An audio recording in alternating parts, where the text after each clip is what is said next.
In the spring of 2026, a luxury cruise ship set sail from Argentina, carrying 150 passengers who had no idea they were about to become the center of a global health crisis. The MV Hondius was no ordinary cruise ship. It was built for adventure, designed to reach some of the most remote corners of the earth. The passengers were thrill seekers, retirees, and explorers, people who had saved for years to take the trip of a lifetime. They had paid thousands of dollars to explore the raw, untamed wilderness of the South Atlantic. But somewhere along the journey, deep in the Atlantic Ocean, something invisible had boarded the ship. On April 6th, the first symptoms appeared. A passenger woke up with a fever, muscle aches, and overwhelming fatigue. At first, no one was alarmed. A fever on a long voyage was not unusual. But within days, more passengers felt ill, and the ship's doctor began to realize this was something far more serious. The doctor sent urgent samples to laboratories on shore and waited. The results came back, and they confirmed every doctor's worst fear: Hantavirus. Hantavirus,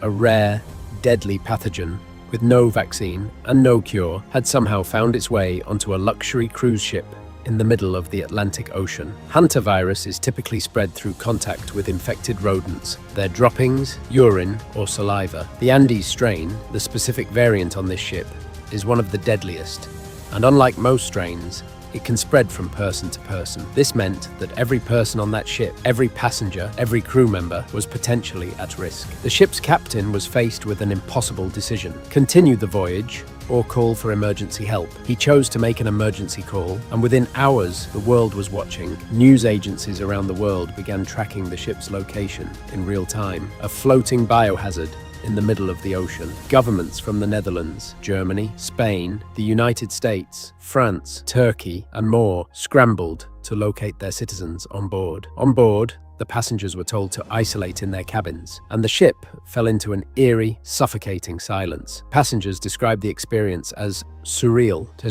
watching movies alone in their cabins, unsure if the person next door was still alive. 3 people died on board the MV Hondius, a Dutch couple and a German man, before the ship reached any port. The ship attempted to dock at Praia in Cape Verde, but the port refused to allow passengers to disembark. Passengers stood on the deck and stared at land they could not reach, just a few hundred meters away, yet completely inaccessible. The World Health Organization was alerted and immediately began coordinating an international response, unlike anything seen since COVID-19. Health officials confirmed that the Andes strain of Hantavirus, the most dangerous variant, had been identified on the ship. They recommended all passengers be monitored for 42 days after their last possible exposure, over a month of uncertainty. Meanwhile, over 30 passengers and crew members had already disembarked at earlier port stops, spreading into the world before anyone knew what was happening. Health investigators around the world began urgently contacting anyone who had set foot on the MV Hondius. The ship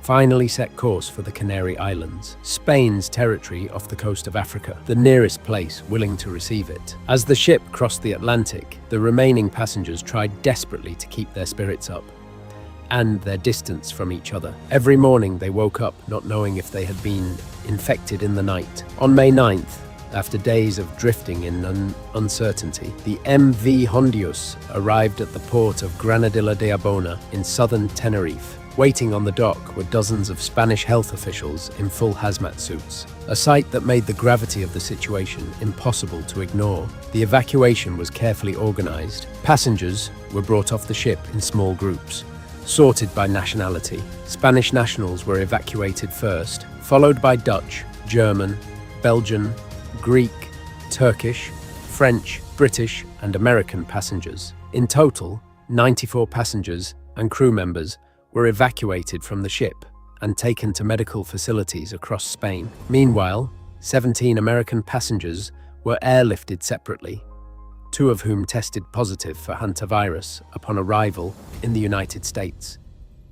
They were taken to a specialized medical center in Nebraska, one of only a few facilities in the world equipped to handle highly infectious diseases. The question everyone was asking: how did Hantavirus get onto a modern cruise ship in the first place? Investigators believe the ship may have picked up infected rodents during its stop in Argentina, where the Andes strain of Hantavirus is endemic.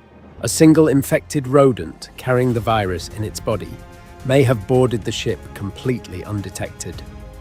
Once inside the ship's storage areas, the rodents' droppings and urine would have contaminated surfaces. Silently, invisibly, a crew member may have unknowingly touched a contaminated surface, and from that moment, the countdown had begun. The Andes strain is unique and terrifying because it can spread directly between humans through respiratory droplets. This made the ship, with its enclosed spaces, recycled air, and shared dining areas, a near-perfect environment for transmission. The WHO stressed that Hantavirus was not COVID-19. It was not a pandemic threat, but for the people trapped on that ship, the distinction meant very little. The families of the 3 people who died never got to say goodbye. Their loved ones gone before any rescue could reach them. Climate change and expanding human activity are pushing rodents into new territories, bringing the viruses they carry with them. Experts warn that incidents like the MV Hondius may not be isolated. As global travel expands, so does the risk of carrying unknown pathogens across the world. The MV Hondius eventually completed its journey to the Netherlands, where the ship underwent a full deep decontamination. The survivors returned to their homes, some physically unharmed, but all of them permanently changed by what they had witnessed. The MV Hondius story is not just a story about a virus.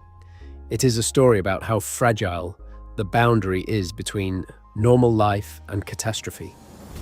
150 people boarded that ship looking for adventure and found something far more profound, a reminder of how small we are and how dangerous the world can still be.